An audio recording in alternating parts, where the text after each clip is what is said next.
Good evening. Thank you for joining us for government-funded news. I'm Chippo Critical.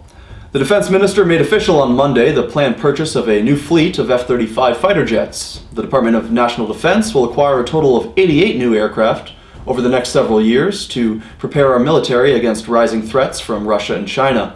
Here's what the Prime Minister had to say about the F-35. We will not buy the F-35 fighter jet. I knew you were going to do that. Are you trying to get fired? God damn. It's been pointed out that during his 2015 election campaign, Trudeau vowed not to purchase the F-35. When asked about this reversal, the defense minister said that Canadians can now be fully confident we are getting the right plane, because the aircraft has matured. Yeah, no shit. It's about 8 years more mature. In other news, it's come to light recently that consulting firm McKinsey & Company, previously charged with crimes in South Africa and currently in the middle of a criminal investigation in France, has had an explosion of contracts awarded to them by the Trudeau government since coming to power, totaling over $66 million. This is in sharp contrast to the just over $2 million worth of contracts awarded to them in the previous 9 years.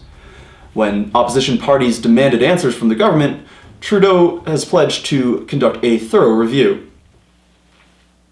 After a thorough investigation, the government has found itself completely innocent of any wrongdoing.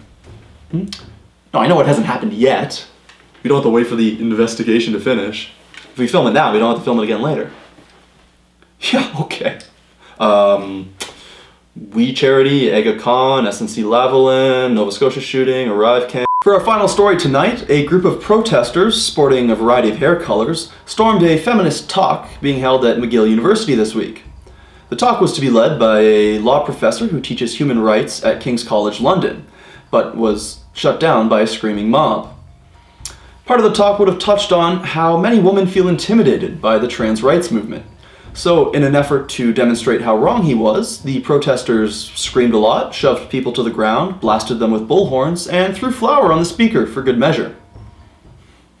Yeah, you know you're oppressed when you can do all that shit with no fear of consequence.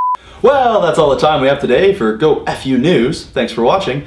And remember, young athletes have heart attacks all the time, and questioning it makes you a crazy conspiracy theorist. Good night.